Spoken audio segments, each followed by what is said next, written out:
Welcome to AP2. The purpose of this video is basically I want to do a short introduction of myself and my personal teaching philosophies. I then want to go through, quite a few slides that basically outline the policies and then just how AP2 is different than AP1 and what you need to do to be successful in AP2 after you've just come out of AP1. I got my PhD in neuroscience in 2001. I was just enamored with the brain, just couldn't believe how exciting the brain is. And it's one of the things we truly just don't understand about the body yet.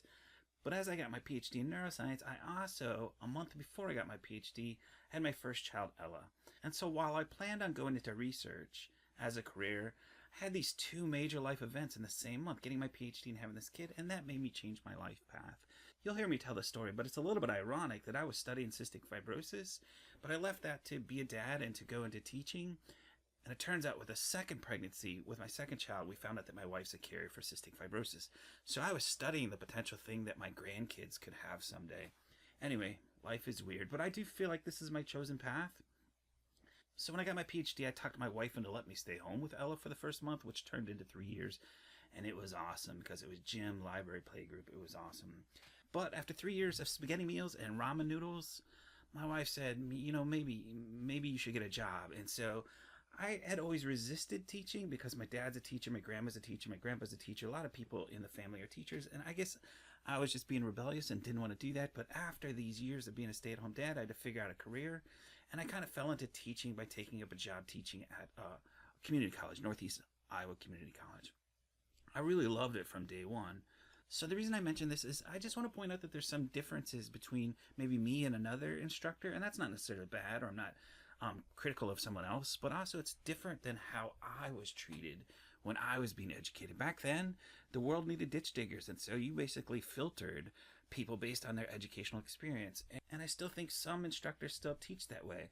There's an instructor at Harvard, he's a physics professor, and the cool thing about physics professors is they really have to think about, am I getting this through to the student? Are they not just memorizing, but can they apply it? Because if they can't apply it, then bridges are going to fall down. So physics instructors often lead an application of education, but I think anatomy and physiology instructors are close behind because, again, you're learning facts, but you have to apply those to the body because you're going to deal with patients with these things someday. As I said, this came from Eric Major, a physics professor, and he breaks it down pretty simple into there's some professors that are filters and there's some that are pumps. As soon as I heard that, I realized I'm definitely a pump. I'm here to set expectations. They're going to be high expectations because you're going to hear me say these things all the time. It only gets harder. This is AP2. You look back at AP2 someday and think, what a cute little class compared to what I'm expected to do now. And so I'm definitely a pump, and that also sets up some different ways that you should interact with me. You should definitely interact with me on a regular basis if you want to meet expectations, because this class is truly about meeting expectations. I set expectations that are high, but once they're set, I'm willing to help you as much as I can to get over that bar, and that's going to come up a little bit later. You'll see, and we'll talk about this shortly in the rest of this video, it's a key for me that you actually understand what you're talking about, so you understand these facts as concepts. Often hear that we grew up in the information age because all of a sudden information became so available, but now we're in the conceptual age where you have to put this information together into a big picture. And so I've broken the course down into what I consider the big ideas, and we'll draw those out in a video. The key reason I'm mentioning this is because you're not here to get a piece of paper, whether that's a grade or a job or a certificate. You're here because you need to apply this knowledge. And so everything I teach in this class will come back to, why do I need to know this? Or what are the big ideas in AP that once I learn how to use those big ideas to think, I can apply those big ideas to other things. Things like critical thinking, or things like making complex things simple, or also things like breaking down anatomy to physiology to things like disease and pathology. The last thing I want to mention is it's a blessing and a curse that A&P instructors look at our students as if we might see you in the ED someday, walking through the door with our kids. I mean, my kids are too big to be in my arms now, but walking through the door with my kids, or maybe a grandkid someday, or my wife. And so we do look at you as like, you have to perform, you have to understand this information. And when it comes to things like, DJ, I understand it, but I'm not a good tester. Well, I mean, if you're not a good tester in the ED someday, then that's going to be a problem. You can have all the information in your head, but if you can't apply it, it's not going to be much good to your patients. And so someday in class, I'll tell you the story about this actually happening to me. So going through the door of the ED with my wife injured, she actually, I don't know if I should mention it too early because it's a little bit gory, but she ripped her pinky off jumping off of a pontoon boat. And so it was very traumatic at the time because she's also an autistic. She teaches kids with autism, so you need your fingers. Otherwise, autists will see that 9 fingers and not be able to take the sign language. Anyway, so the first 2 people that I saw walking through the door were 2 former students, and I was so comforted by these students. So anyway, there's going to be lots of that kind of philosophy of you're here because you have to apply this to people's moms, kids. I'll tell you another story someday too about how Ella, on one of her second days of life, started to choke, and I started to try and problem solve the solution and realized, no, you just got to get this to someone that knows. And so I picked her up and ran into the hall, and within seconds a nurse was running at me because you're not supposed to have your kid in the hall, and she just cleared Ella's lungs really quick, just gave her a little bit of a tap on the back, and Ella survived. But I have great respect for the health profession, and I hope you see that in how I teach this class. All right, so AMP2, sometimes I think about it 2 ways. I think about it as climbing a hill, or sometimes the metaphor for me is a swimming pool, and I'll come back to that one. The way I'm looking at this is you're climbing a hill, and this top hill is basically success. You're in the field. You're going to work with people in their health, and that's great responsibility. AMP1 is a very long path, but it's pretty shallow. And what I mean by that is there's a lot of content in AMP1, but it's basically memorization. When you get to AMP2, we have fewer modules, and I actually tried to make this kind of accurate. Is cardiovascular and blood is going to be kind of hard. We're starting to climb the hill. And then the immune system is pretty important. We all know that obviously right now in the era of COVID, that if your immune system overreacts, that can cause more damage than good, or if the immune system fails to fight off the virus, that's bad too. So that's going to be a difficult topic. Respiratory and digestion, this is a shorter space between these lines because that's a little bit easier. And the hill gets kind of steep when we get to urinary and electrolytes. You're going to hear me say this multiple times through this class, that I don't know if I mentioned it before, but the urinary system is the most difficult system in AMP2. You can ask any healthcare professional, fluid and electrolytes is going to be one of the top things you have to worry about because we're bags of fluid that have to be processed. And if that fluid gets imbalanced, it starts throwing off the electricity. And if you throw off the electricity, then your brain doesn't work, your heart doesn't work, your muscles don't work. And if your muscles don't work, you can't breathe. And then we'll have a small final at the end too. Your first year program is going to be really steep. Honestly, I don't know if I agree with it completely, but the philosophy in the nursing department and other departments too is to weed you out early before you spend a bunch of money. And if you spend a bunch of money and then you can't pass your boards, then you've just wasted a bunch of money and you've run into a dead end. You're going to hear me say this multiple times. I'm going to work you here so that you don't run into a bigger wall that's harder to recover from later on. If you fail your boards, you've just wasted 3 years of your life because you won't be able to practice nursing. Anyway, so just a brief outline of how the course is going to go. I like this little cartoon down here. So finally done with studying anatomy, time to study anatomy. And a lot of you will recognize this view of this is what's going to look like when you're studying your anatomy. And the reason I'm putting it here is because it's going to be the same this summer, or it's going to be the same anytime you take this class. It's an intense class. I will mention briefly that markers are a very good thing in this class. If you have markers, if we were in class face-to-face, when we're back to normal, I'll usually bring markers, but you might want to buy some markers because we draw a lot. As an example, here's some pictures of some things we draw. So we'll draw the respiratory system up here. We'll draw the respiratory system up here. We'll draw out your immune system. We'll draw out things like cardiac action potentials. And it's all color-coded in my brain, so it might be good for you to get colors too to color-code it. Some of the best markers, I like these Staedtler Trilines, Tripluses. You can get them for $22, $36. That's not too bad. If you really want the finest markers, then I like these Microlines from Sakura. Anyway, might be worth buying them. Okay, so DJ, what's the deal with AMP2? I've heard that it's easier than AMP1. Different instructors say different things. Some people say that AMP2 is easier than AMP1 because there's not as much content. I say it's harder because we're getting to the important stuff. You'll also see, though, you might actually think AMP2 is easier in the sense that it's more of a why course, which it relates to why do I want to do this? Why do I want to be in healthcare and things like that? And so that's easier for your brain to do than memorize a bunch of bumps on bones and muscles and how they move. AMP2 is much more relatable, but also the simple thing is if you look at the different systems in AMP2 versus AMP1, of course there was the brain in AMP1, but in AMP2 it's really the systems that kill us. It's the heart that kills us. Heart kills 28% of us, 27% of us, so that's pretty big. Liver can kill you pretty quickly. I would call the bladder part of the urinary system, and that can kill you pretty quickly too, because if your kidneys fail, you're 5 times as likely to go into cardiac arrest.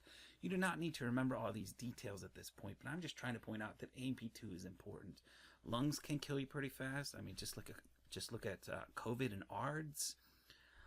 And then we will do some fun stuff, I suppose, like we'll do the reproductive system. And here's just backing it up with CDC numbers. Heart disease kills the most of us. Cancer. What system deals with cancer? Do you know? That would be the immune system. It's estimated that you make 1 cancer cell per day, and your immune system has to find that cancer cell before it replicates too much and takes up other resources. Respiratory disease is 3rd. Strokes is 5th, and so that's part of AMP2. Diabetes, that's part of the digestive system, or also the endocrine system, I suppose. Influenza and pneumonia, that one's definitely gone up this few months. But that's the immune system. And then nephritis, so that's the urinary system. And again, we'll do the fun stuff. We'll do the reproductive system, but we'll do that at the end.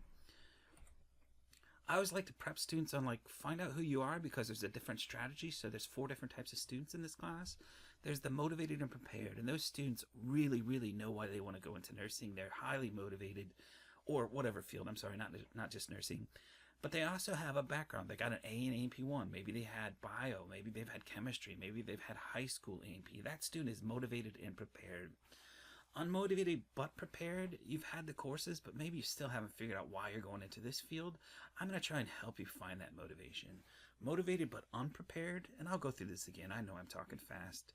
Motivated but unprepared, that student really wants to go into it, but maybe they don't have the high school biology or high school anatomy, or maybe they struggled getting the study skills ready in AP1, so they didn't get as much out of it as somebody else. All right, so that's motivated but unprepared. The unfortunate student in this class is you're not motivated and you're not prepared. And I mean, we want to figure that out now, because we don't want you going far down a path that's hard to recover from. So if you're finding that's you, I mean, it's time to figure out that, hey, maybe there's another career field. Now, I like to show this graph just because it shows that success in AP1 is not always equal to success in AP2. So these are all my students, and it's what grade they got in AP1 is on the y-axis, and what grade they got in AP2 is on the x-axis. So if we draw a line straight through here, the line is if you got the same grade in AP2 as you got in AP1. So that's obviously the majority. There are some students that improve. They get a higher grade in AP2 than in AP1, but by far most students get a lower grade, and part of that is life just intervenes. So it takes luck to get through AP1 and AP2 in all your nursing programs. Life can't come in and intervene and mess up your plan. It takes luck. But also a lot of other students drop, and it's because AP2, there's less content, but it's going to challenge your brain a whole lot more. And again, where you're going is much more difficult than where you are right now, and so we have to kind of step up that hill. So I guess the other example is AP2 has to be harder than AP1 because it's preparing you for program courses that are much harder still. I feel like the people that succeed are the ones that are here for the right reasons. You want to know why I want to know something. This guy named Simon Sinek, I mean, he did this big TED Talk, and I just like his philosophy. But it also explains AP1 versus AP2. AP1 was much more about what, and that's kind of easy. That's memorizing facts. AP2 is much harder. That's a how and a why. You have to take time to think about those. I'll mention this multiple times. You could probably cram an AP1. I was someone that had a pretty good memory, so I could cram AP1.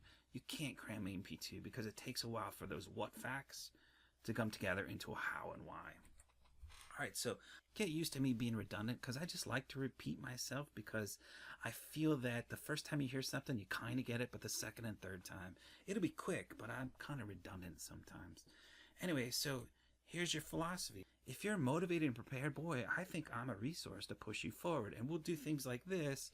We'll see this in lab, and it basically breaks down the heart into the 3 problems. So I have an uncle that's a mechanic, and I would call him now and again and basically say, hey, Uncle Dan, what do you think's going on with my car? And he'd say, well, with any engine, you're going to break it down first into the 3 main things. Is it air? Is it fuel? Or is it spark? It's got to be one of those 3 things. The heart is kind of the same way. Is it blood? Is it electricity? Or is it the muscle? And anyway, so this is kind of a complex drawing. And most students, if you're like a B student, you don't have to memorize it all. But if you're an A student, you're motivated and prepared, anything you can do in AP2 that'll help you in your program courses, you're going to pat yourself on the back later. So if you're ahead of the game, I'm always here to help you push yourself to make life easier in the future. If you're motivated but unprepared, well, we can catch up to speed because there's tons and tons of YouTube videos. And sometimes you just need to hear something multiple times for it to link up to previous knowledge. Or another thing you might need to do if you have a busy family life, you've got kids and other people to take care of, you have to figure out a way to use these videos to learn while your hands are busy but your brain is free. Listen to them while you're doing the dishes. Listen to them short, brief instances when you're waiting for a kid to be done with baseball practice or soccer practice. Get these things on your phone. Prezi is nice. YouTube's nice because it can come through on your phone and you can use those tiny moments of breaks in your life to study. So you might have to put in extra hours if you're unprepared. Unmotivated but prepared. The thing here is I like to break down all my content in Prezi into foundational knowledge, and I'll talk more about this, and then build up to the why. And so there's always going to be a why to why you learn something in this class. So if you're unmotivated but prepared, I will try to motivate you by telling you why you want to know this. And you're going to hear me say this multiple times in this class. I do default often to nursing because they're the tail that wags the dog, but I do believe this course can benefit anyone and does benefit everyone, especially when we get to electrolytes, because any knowledge you know about electrolytes can increase your comfort, get rid of muscle cramps, make sure that you don't have cardiac arrest and things like that. Here, if you're unmotivated and unprepared, maybe you need to realize that this just isn't the time. Mark Twain, the two most important days in your life are the day you were born and the day you found out why. I feel very blessed that I fell into teaching because I feel like this is why I'm here. But I got kind of lucky. But if you're struggling and you can't find the motivation and you're unprepared, then maybe this is just not you. Or maybe it's just not you right now and you need to come back in a couple of years. All right, so back to this metaphor. I like this metaphor, the hill, but also I just point out that your prereqs were pretty simple. AP1 is like the shallow end of the swimming pool. 12 different topics, very basic because you're learning basic facts. AP2 is smaller, but it's deeper, and then your coursework is going to be deeper even more. And what do I mean by AP1 is simpler versus AP2? It really disappoints me that more students haven't been, I'm not blaming the student, but haven't been introduced into something called Bloom's taxonomy. What Bloom's taxonomy is there's different types of thinking. There are very simple types of thinking, like remembering and memorizing the name of something. But it takes a little bit more understanding, no pun intended, to start to put those facts together and see how they work together. And then, of course, it's much harder to apply, analyze, and evaluate. So evaluate is like you have this patient and everything's working correctly, but you tweak one thing or one thing changes. What are going to be the changes that come out of that? Or what's the plan? How's the plan got to change if one little factor changes? Said change a lot there, sorry. And then create, treatment plans are created when you have a patient, and nurses participate in that. Of course, they're not generally diagnosticians, but you have some responsibility in not only implementing the treatment plan, but making modifications, and then also creating a new treatment plan. So that's Bloom's taxonomy down here, but there's also something I call big ideas, and I picked this up from it's called backward design. Know where you want your student to go. What skills do you want them to have? Because if they have those skills, then they can apply it to other skills. So once you learn how to relate the anatomy and physiology to disease in the heart, you can use a similar process to relate anatomy and physiology to disease in the lungs. And so these are what I call the big ideas. And I don't know why I put them in hourglasses other than, to me, you have to know Bloom's taxonomy to get these mastery skills, these big ideas, and then these big ideas will help you work your way through Bloom's taxonomy on the next topic. And so you'll process information faster if you understand these big ideas. And we'll go through and we'll draw those out at the end of this lecture. So, for example, the cardiovascular system, note that it's all color-coded. So again, the inner circle in my Prezis is basic foundational knowledge. And then we're going to build up through Bloom's until we get to the mastery ideas, big picture ideas. You can do this either way. The way I do it is I go through the inner circle, then I process out.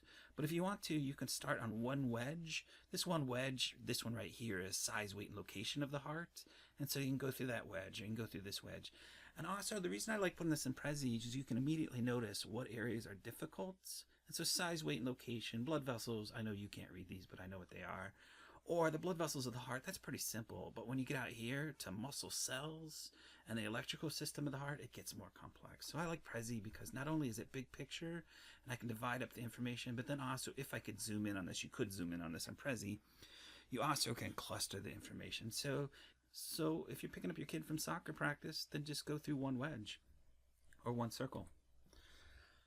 I hear this criticism a lot because you're going to see my slides. I have a lot of slides, a lot of content. Some of them are not important. They're just to break up things, but I have a lot of slides because there's so much content in AP2. And also because I'm trying to create my own textbook. I'm not one that actually, as you go and read the textbook, because I want to just kind of, I want to give you another way. You can read the textbook if you want, but I want to give you another perspective. So, big fan of Einstein, big fan of another guy named Richard Feynman, because they just viewed education in a way that you have to spread it. You have to get people to understand it. So, you're not learning just a textbook. You have to, not just learning facts, but you have to know how to apply those facts. So you have to be a why person. So a lot of people, DJ's talking really fast. I'm really scared of this class right now. He's talking about all this why. What does it mean for me? I'll tell you that this is usually my grade distribution. So if you're scared that DJ's going to fail everyone based on the last 20 minutes or 25 minutes of talking, that's not the way I am. Again, I am a pump person, and I'm going to try and pick you up. And so how this is going to work basically is the students that meet expectations, the students are unmotivated but prepared, motivated and prepared, motivated but unprepared. Those are the students that get A's and B's. Honestly, I feel like the people that get D's and F's don't meet expectations, and this is just not the profession for you. I'm not trying to weed you out just to get rid of you. I mean, it's a heads up that maybe you just don't have the passion for this that's going to carry you through. Ultimately, it comes down to expectations. I set expectations, I set them high, but I'm here to help you. You can, if you talk to former students, I mean, there's a document that's in Talon. What do you need to do to be successful, or what do former students say to be successful? One of the biggest topics that they bring up is communicate with DJ, talk with him. I don't know if I should really commit to this as a promise, but generally I can say that anyone that talks to me often to make sure that they know what the expectations are going to do fine in this class. We'd rather catch you not meeting expectations before test versus after test. So communicate with me often so we can make sure we're on the same page. I'm not about trickiness. I'm not about hiding expectations. There are a lot, but I try to explain them as much as I can. So where do you get these expectations? Well, I create these outlines that as best as I can will lead you to success. So they have a playlist of different videos that might be available, and then I'll coach you through what I think is good. So make sure you find the link to also the specific test expectations. So I will always be pretty clear about what the expectations are on a test. They might be hard expectations, but you'll know what they are. This changes, and so don't see this video and think these are the expectations for the first test. So I might have to change depending on the online environment or not online. So these aren't the official expectations, but the point still stands that you're going to know a lot about what's on the test. And actually, if you do the calculation, you realize anyone that meets these expectations, I call it sitting down at your kitchen table, and knowing you have these before you take the test, then you have no real problem getting an A because you're meeting expectations. So one of the things you don't know about in a test is what are going to be the multiple choice. There's always going to be a fraction of multiple choice, but I'll be honest, some of those multiple choice will come from pools of multiple choice questions that you have access to. So on the real test, I always take some questions from the practice test, some questions from Connect. I like a product called Learning Catalytics. And then the other thing is there's questions in the Prezi or the PowerPoint too. So you're always going to figure some of the questions you have access to. There's 300 or 400 questions in that access to. But if you're motivated to meet expectations, you'll go through those questions. The other reason is because, and I say this fondly, you struggle with multiple choice. You need to improve on multiple choice. There's going to be something called a cardiac output chart on this first test where I want you to know this chart and memorize it. You'll also have to do something called cardiac drugs. That's a pretty hard question, but you can check with me in advance. DJ, am I on the right track? DJ, if I put these on the test, are they going to be right? And so you can make sure that you have the test, you have this done and correct before you actually take the test. There's also the possibility to do some extra credit. I like extra credit that just raises the bar a little bit more. So you can do 2 more. We probably won't do arteries and veins on this one because this first test is online, and that's a little bit too easy. But the point is, when you add up the total points that are available, you're usually looking at a high C or low B, usually a low B on a test, if you've done everything that you know you need to do, so you've practiced the multiple choice, you know the essays, you've checked the essays with me in advance, and you're ready to go. And so that's why we get this grade distribution like this, is because these people over here go into the test highly confident that they have met the expectations, and they're only worrying about some of the multiple choice. Also, within these test expectation sheets, I'll always tell you how I'm going to phrase the question, so how I'm going to write the cardiac drugs question, or how I'm going to write the cardiac output chart. So check those with me to make sure you understand expectations. A little redundant, sorry, I think I already said this. I kind of already went into who am I, so I might skip over this. I have a very coaching mentality. I love to coach softball. This is my little daughter here, and these are some tough little girls that I coach softball, although they did put feathers in the top of my hat here. Contact me, be in touch with me. It seems really dorky to contact me on Snapchat, but by a few weeks into a class, I'd say at least half, if not 2/3, of students are using Snapchat to communicate with me, because it's just such a convenient tool to send a picture, ask a question, and get instant feedback. Again, the only reason I mention this is because I came from a little bit different place than most instructors. It's kind of an old meme, but it's like, remember when the world needed ditch diggers too? Well, we don't really need that anymore. We don't really need manual workers as much. We need to educate everybody. So that, again, is I set expectations. You're going to find that they're hard. Again, but they're only going to get harder when you get into your program courses. And then I'm going to cajole you, manipulate you, and do whatever I can to get you over that bar. Again, back to Einstein, big believer for you and for me, that if you really understand something, you should be able to simplify it. You should be able to explain it to a 9 or 10-year-old kid. So Einstein said, I don't know it if I can't explain it to a 9-year-old kid. Richard Feynman was kind of the same way. You should be able to explain something simply to others. So practice this yourself. Pretend that you're trying to explain these concepts to your mom. Your mom's pretty smart, but she's not really scientific. And so explain these concepts. Figure them out in a way that you can explain them to other people. And that's essentially what you're going to have to do when you're in the healthcare field, is you're going to have to simplify the complex so that you can explain things to patients. Obviously, this is not current in the sense that it might change as I continue to use this video. But yeah, that's my email.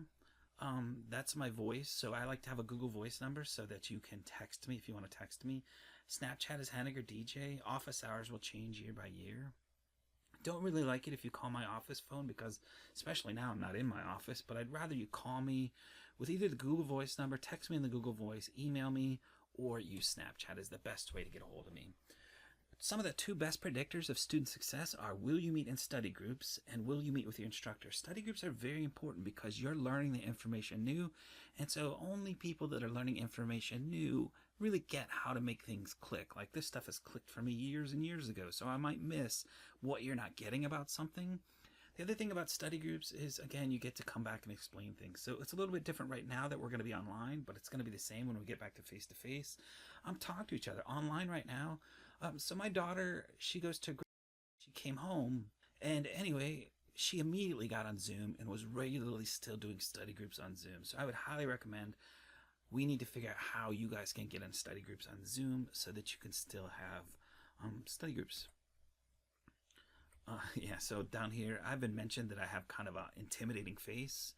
I don't think so, but some people say so. Obviously, this doesn't apply for the online classes, but you need to find my office. Those of you that are online need to find me online, find me on Zoom. Let's figure out how to communicate. It's something I'm still trying to work on. How can I make sure that you know that I'm online? But probably the best thing is just Snapchat me, and if I'm available, I'll get that snap pretty quickly and I'll get back to you. We can jump on Zoom, or we can get on the phone and talk about things, or just Snapchat video.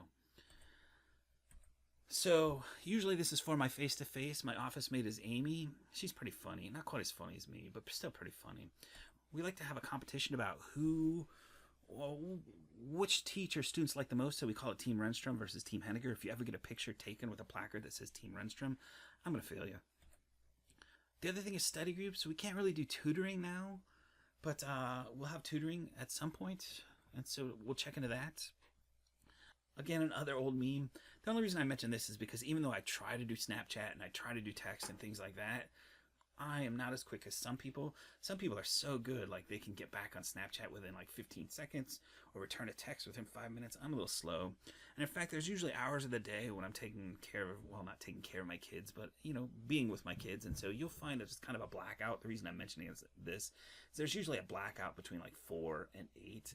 And also definitely at 8 because I'm old and I go to bed earlier these days. So just giving you the heads up, what are the expectations for communication? The expectation is I will return an email, text, or Snapchat before I go to bed.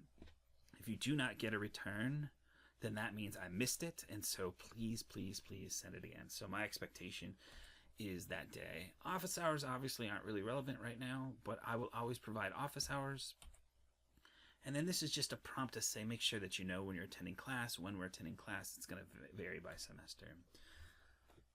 This one is, I would recommend you go through and read these. We've thought pretty hard about these flows, so what are we trying to get across to you? And you'll see these.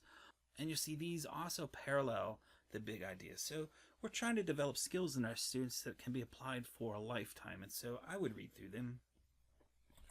How much do you study? It's going to be different for different people. I usually say 3 to 4 hours outside of class for every hour inside of class. During the summer class, if you're teaching in 8 weeks, you should be in class 10 hours, which means you could be putting in 30 to 40 hours in an 8-week class per week. Normal semester, you're in class, I believe, 16 hours. And so that's, no, not 16, 1, 2, 3, 4, 5, 6 hours. And so that, again, 3 times that is 18 hours. So you should expect to put in time in this class. And again, you're going to look back at A&P2 and think it's cute, because when you get into program courses, it very well could be a 40-hour workday type of situation. And that's where also, when you're going through A&P1 and A&P2, you got to start focusing your life. You don't get to do as many things. The joke is in education that if you want good grades, you want sleep, and you want social life, that's not going to happen. You have to choose two. Or when you get into your program courses, it's going to be choose one. Honestly, I don't know how much I agree with this, but often they drop nights and weekend classes at Kirkwood because often in nights and weekends classes, you try to hold down a 40-hour work week at your regular job and then take classes on nights and weekends, and that just doesn't work because you don't have enough time to work 40 hours and be successful. Now, that doesn't apply to everyone because there's some really hyper-organized people that can do that. Speaking of organization, I like to use different things to get you organized. YouTube, Learning Catalytics, Evernote is a great tool for organizing information because you can put things into Evernote from a lot of places, your phone, voice messages, this computer. You can save things from Chrome, things like that, and then it's available everywhere. So 2 of the key things, again, for success in a class like this is time management and content management, making sure you know what you need to know and when you need to know it. Talon will always be used in this class. I expect you to read a message within 24 hours. So if I post something, you're responsible for it after 24 hours. You obviously can forward your email from Talon to your phone, or I also use something called Pulse Brightspace, which also updates me when there's ever a change to Talon. It'll tell you when your grades are updated too. So keep an eye on Talon. I use YouTube a lot, so that's my channel. I started using YouTube because so much in A&P2, you just want to hear it a second time or a third time. Again, A&P2, the first time you hear something, it doesn't make too much sense. The second or the third time is when it really clicks. And here again is when you need to learn to study, when your hands are busy, but your brain is free.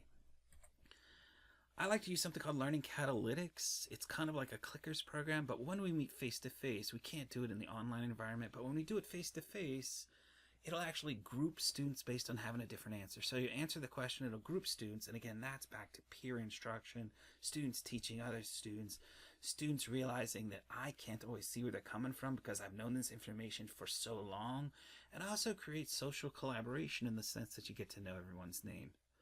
The other reason I like Learning Catalytics is it's a safe place to ask really hard questions, and you're going to have to answer very, very hard questions when you take your boards. The NCLEX is for nursing, and when I read those questions, I have quite a bit of background in electrolytes.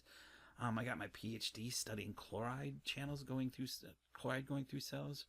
Anyway, and I'm still like, wow, that's a really good question. And so it's a way for me to start to expose you to the very difficult questions you're gonna experience when you take the boards. So also it's kind of like a 2 brains against two brains are better than one situation. Anyway, so that's why I like learning catalytics, is to throw some really hard questions. Now, the way it's going to work is some of those learning catalytics are going to be really hard to know just without some guidance from me. But once we go through a learning catalytics session, those questions are fair game to put on a test. And again, some of the questions on the real test will come from learning catalytics. Late work, I have a pretty open policy about taking a test late, because I know that sometimes life intervenes, and frankly, if I'm going to run through an ED door someday, clutching my chest or something like that, I want to know that you know the heart stuff, based because you want to know cardiovascular system, or you know the cardiovascular system because you needed to know it, not because of some deadline. So I know life intervenes, and so if you need to take a makeup test late, you can take it late. One of the things that makes it safer is also the major part of these tests is going to be essays. You do need to know that there's natural consequences to taking a test late, like we're going to move on. The situation of learning might be different. The tests might be slightly different. I never give tests early, because then that just allows too much test. That's too much of a threat to test security. I only give tests at the test center. We'll do online tests for this summer, but also I'll only give tests in the Cedar Rapids Test Center. And the last thing I want to say is there are absolutely no exceptions to the rule that you can only take two makeups.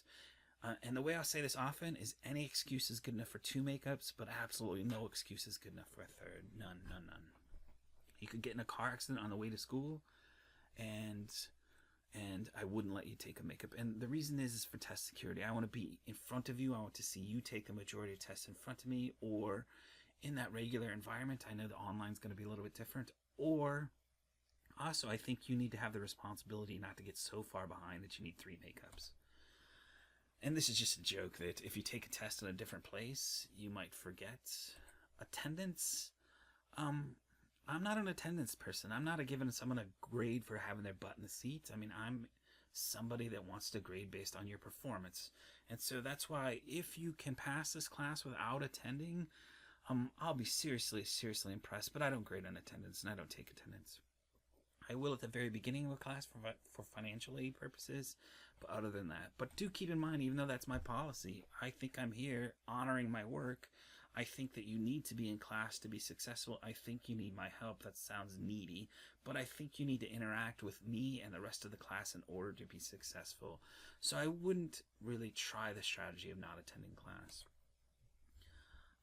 As far as like things like this, I mean, these are natural things that I don't have a problem with cell phones in class. I mean, I'd like them on silent. I would like them not to disrupt others. And again, it comes back to, I think I have value in this class. And if you're on your phone and not paying attention to class, I think I'm trying to teach a class that would make that hard to do. Obviously, no phones while you're testing too. Accommodations, if you have any accommodations, happy to work with accommodations. Evaluation, we can talk about this more in class, but standard grading scale, the one caution is FERPA is a law that's difficult to interpret. A few years ago, the University of Iowa interpreted FERPA that it was private information to know the roster, and so a teacher couldn't call on a student by the student's name. So the only reason I mention that is it's a highly interpretable law. What it means for me is I'll post your grades on Talon, but I won't talk about your grades on email. I won't talk about your grades on phone or anything else. We need to talk about grades on, I guess, Talon and email.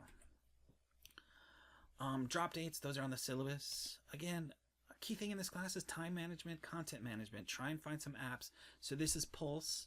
Pulse is nice because it updates you, and if you have multiple classes, it'll tell you when you have a busy day or not. I would like you to try the Prezi app if you can, because it allows you to take my big Prezis and put them down on a phone. And my Prezis also have a narration, so even if you can't listen to it, you can read through it. So you could either listen to the YouTube on your phone, or if you're somewhere where you can't listen out loud, then you can basically read the narration. Definitely want a good quality calendar, whether it's paper or something like Google Calendar. Definitely. So here's our schedule. And the beginning is hard. It's probably not as hard as we normally would do, because given the importance of the heart, it kills 28% of us. It should be a really hard topic, and it still is. But I also want you to get grounded well in this class and get a good start. A typical kind of a psychological trick some instructors use, and I definitely use it, is I want you to be successful in the first test, because a student will work much harder to keep a grade than to try and raise a grade. So this first part is definitely hard. Don't think it's easy. but it's a little bit easier in a sense that you know a lot of what's going to be on the test. So it's hard because it kills a lot of people. It's actually 28%, but I was rounding up. But also I want you to get started well and get grounded well in this class. And then the immune system is hard because it's really complex. It's a huge system, and if any one part fails, you could die. There's one part of your immune system that's failing in ARDS, acute respiratory distress syndrome, acute respiratory distress syndrome from COVID, and that's the inflammation piece. Or some people think what's called the third line of defense. That's where you make antibodies and stuff like that. That fails, so then your immune system falls back on inflammation, and the inflammation is really bad for the lungs. Now, there's no such thing as a vacation in A&P, but if there's one section that's a little bit lighter, it's respiratory. Now, respiratory is beautiful because it's so complex, and yet it can be simplified by some pretty basic rules like Boyle's Law and Ohm's Law and things like that. It breaks down pretty simple if you make that a priority. We also won't do a whole lot with digestion. You'll be assigned digestion, but it's really a lot of anatomy and memorization. We will definitely take the time to explain things like the importance of the small intestine, the importance of the pancreas, and then also how complex the liver is because it has so many functions. If anything, throughout this course, you're going to see how often the heart, the lungs, and the kidneys interact, but you're also going to see how the liver is basically the foundation for those other systems to work too, because it makes parts of the immune system, parts of blood clotting. It stores vitamins that are so important in so many other functions. And then this last part, I always call it the embrace the suck, because the last part is urinary, and you'll also have a lab practical going on at this time, and so it's highly difficult. Now, you'll hear me say this a lot, that I don't do anything to you that was not done to me that I might have hated at the time, but I appreciated later. And having 3 tests in 2 weeks and having a comprehensive final, I didn't like it when my instructors did that to me, but I came out of it at the end much stronger, and I appreciated that. And so then the last part is hard because there's just so many tests, and it's time to embrace the suck. This picture always reminds me of how often so many family members have to know my voice because their mom or their dad or whoever is listening to my boyfriends, girlfriends, are listening to my voice on YouTube. I mean, you have to find a way to find more time to study, because when you get into your program courses, it's going to take even more. You should feel frustration in this class, and the reason is because you're never going to feel brilliant, and that's one of the things I want you to do. I want you to feel brilliant, but you have to know you conquered something to feel brilliant. You have to know that there's this moment where I just don't get it, I just don't get it, I just don't get it. And this happens so often in AP2, and you're going to see this first when you get to the cardiac drugs. I don't get it, I just don't get it, I don't get it. And then something will click, and you'll go, I don't know why this was so difficult in the first place. And that happens over and over and over in A&P2. So you should expect frustration, but also you should contact me before it gets too much. So expect frustration, but don't expect to pull your hair out or to bang your head on something. And again, I think this class is about giving you a lot of content, but also teaching you how to process that content into meaning. So build your confidence. A&P is about learning how to learn. And so we're going to draw this, and this is going to be the first homework problem. I want you to draw this out, send me a picture, and send it in, because this is going to form the basis of everything in the class. Again, these are the big ideas. If you can do these skills, or they're called the big skills, then you can apply it to everything. So I'm going to draw that out in a video here. So just to reiterate, the idea here is backward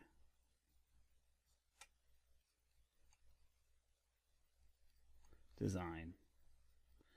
And what that means is you want to jump way over here to what are your big ideas? Or what are your understandings? Or what skills can a student take on that then are transferable? So if they can do this in one area, they can do this in another area. And so once you have that, you need to come up with assessments. And in our class, there are some essays, like you have to explain how cardiac drugs work. And how to explain cardiac drugs, you have to know the action potentials in the heart and how those are based on ion channels and how drugs affect those ion channels to affect heart function. So that's a pretty big essay that relates anatomy to physiology to clinical care or pharmaceuticals. And then before that, you need to have the tools to get the understandings or big skills, big ideas. So that's where I'm coming from here. So in A&P, sometimes I rephrase this as why AP2. And I'll draw a circle around that. And these are the big understandings. The first one for me is critical thinking. And I know that you ask any teacher, and I'm not trying to knock anyone, but you ask any teacher, what do you want to get across to your students? And they're going to say critical thinking. But I wonder how, and I admit that it was, a good 6 years into my teaching before I actually asked this question. But then I did ask this question for critical thinking, is you have to ask questions. One, ask questions. So all of learning begins with asking questions. But then you have to start to answer those questions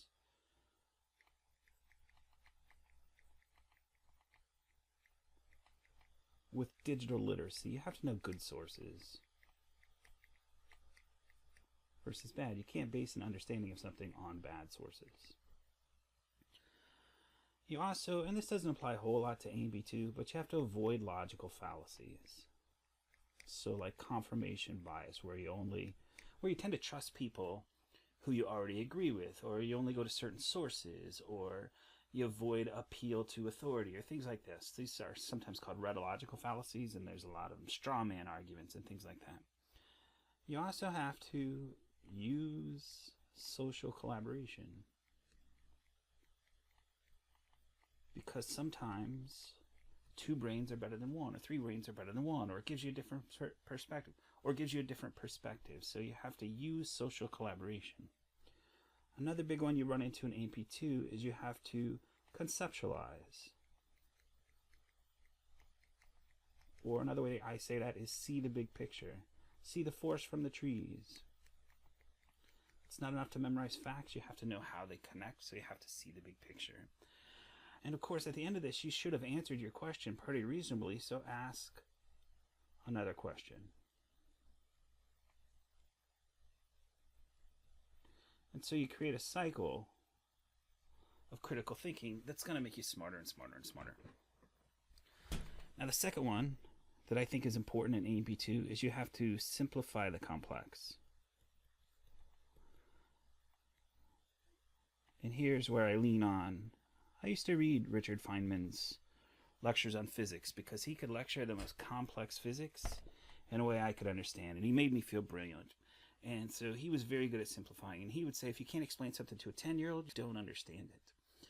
Or Einstein was similar that way. Now they would say sometimes I get out of that realm, but for the most part they should be able to explain things to a 10-year-old. And I would hold myself to that too, that I really believe that I could teach this class to a 10-year-old. Or I used to think about, could Ella understand this when she's a 10-year-old? And I think so. She'd probably need more time, but she could understand it. So there's 3 areas where I want you to focus on to simplify the complex. The first one is feedback. And remember from AP1, there's 2 types of feedback. There's negative feedback. And this is when you want to balance a stimulus. You don't want blood pressure to go too high. You don't want blood pressure to go too low. You don't want blood sugar to go too high. You also have positive feedback, and this is where something grows and grows and grows to climax. So something like childbirth. So the baby's head pushes against the cervix reports this to the brain releases oxytocin goes down to the uterus and tells the uterus to contract harder. The uterus contracts harder, pushes the baby's head into the cervix even more, tells the cervix to tell the brain to release more oxytocin, and so it builds and builds and builds. So that's positive feedback. I also want you to simplify the complex, and this is going to happen a lot in A&P2 because you're going to talk about how the heart, the lungs, and the kidneys can really, really mess each other up. And so organ, system, interrelationships. That says interrelationships. This is an E. Okay, so, a big one for us is going to be the heart. Can really mess with the lungs. Can really mess with the kidneys. They can solve each other's problems, but they can also create problems for each other. And that's just an example. The other one that I want you to use for simplifying the complex is hierarchical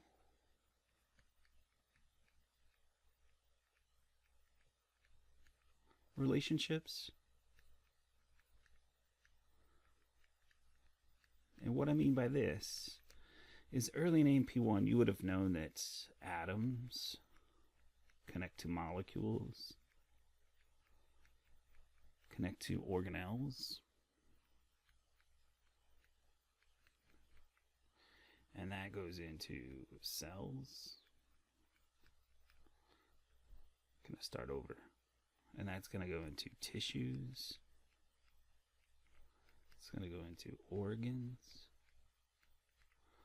organ systems, and organisms. Can I make it? Not quite.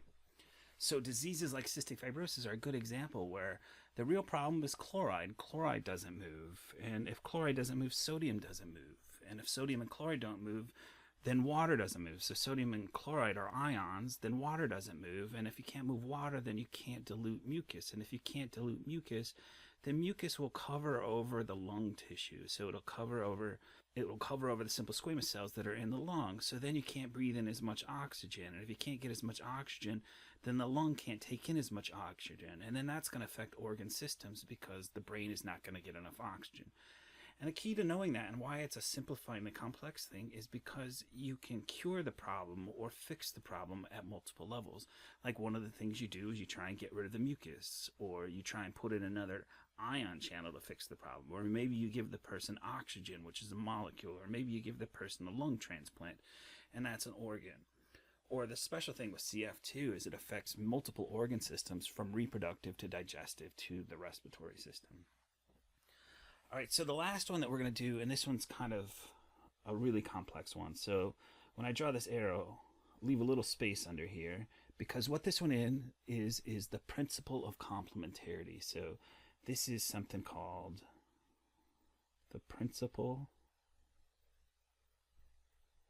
of complementarity.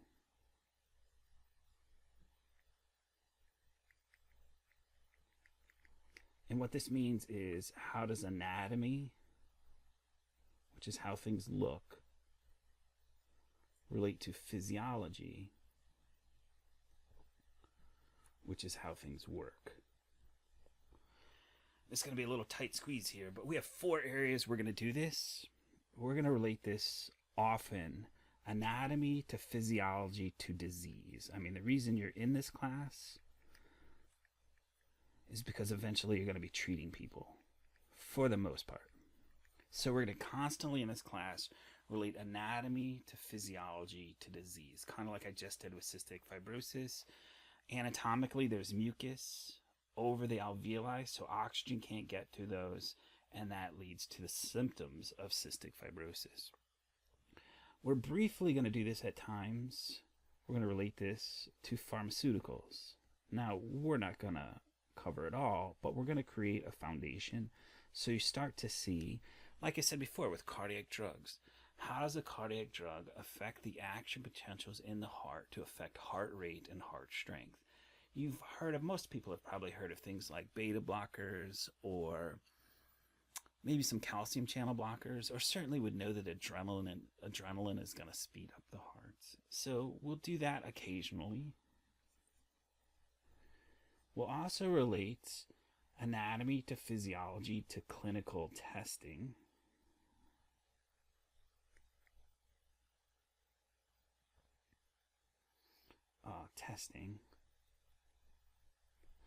So we'll do things like in the lab we'll do urinalysis, or we'll talk about urinalysis, or we'll talk about how you can do pulmonary function tests to figure out, like in CF, how is that affecting breathing, and what it can do in the lungs is it can make it harder for the lung to expand, so you can't breathe as much air in. We'll also briefly touch on clinical care. And not really to make you clinicians, but also just to let you know your own how can you improve your own health? So for example, those of you that work in a hospital setting, you know that if someone's on bed rest for a long time, there's something called the skeletal pump. The skeletal pump squeezes veins, and when it squeezes the veins, it pushes the blood back up to the heart. So if you're on bed rest, you don't get that squeeze, and so fluid tends to accumulate in the legs. And so you can do various things from compression to elevation to something called serial compression devices. And here again, there's always a thread in this class where I also think you can apply anything to anyone that's not necessarily going into nursing. My daughter plays a lot of soccer. She used to run a lot. But so what we would get for her is obviously we would cool her legs afterwards just so that there wouldn't be so much inflammation. But we would also get these little compression devices that would compress her legs so she would not get swelling in her legs. And so that's where a lot of the things in here can relate to clinical care, but also can relate to personal care. And you're going to hear me say this multiple times. And it's so exciting to teach this class right now, because if you get these 4 things up here, there are plenty of tools that are available for you right now for you to make sense of. So if you have the Apple Watch that does EKG, you kind of want to know the clinical testing that we're going to talk about with EKG, because then you understand what your Apple Watch is telling you. I mean, not big things. You're not going to be a clinician, but you could see things like changes in the T wave, changes in the P wave. You could see those kind of things, and you could do your own clinical testing on yourself. And if you can't afford a $700 Apple Watch, there's a $100 EKG out there that's called a Cardia. So more and more, if you think that you can't breathe, you can buy yourself a pulse ox. You can check your own blood glucose. So these things are just not about A&P necessarily, or people that are going into nursing, but these also are things that you're going to want to apply a lot of things in this class, or maybe asked to apply sometimes. Like, I really like it when you do the cardiac drugs question and somebody comes in with their dad's medications. So why A&P2? Because I want it to have meaning. I want it to be authentic. I want you to have transferable skills that will help you down the road. All right, so those are the big ideas. Thank you very much. So then, having drawn that out, obviously I want you to know that that's the simple version. And in my brain, it webs out quite a bit more. Obviously, you don't need to look into this detail. The point of this is DJ has this mapped out in his head. Everything that he teaches has meaning, has skill. And the reason I do that is because I'm very interested in your success. For probably 10 years now, I've been building this Prezi that just basically every time I come across something, and you can go look at it if you want to, but I won't show it. Anytime I find something in this class that I think can help me improve student success, whether it's like figuring out the different ways to learn, different types of motivation, different technology skills, I'm building my foundation as a teacher on student success, and so I would like you to be successful. Where do you start? So that was a long video. Where do you start? You're always going to start with these success outlines. At the beginning of each module, there's going to be some dorkily named success outline, and it's like a strong start for A&P2 or Exam 3 guide for killing Exam 3 or something like that. And so that's where you always want to start, because that's the coaching and that's the key to it. I mean, you're going to see that there's so much on Talon, it's hard to keep track of it all, but this document is not only what tells you when to do what, but it also has the exam expectations at the end of it. All right, thank you.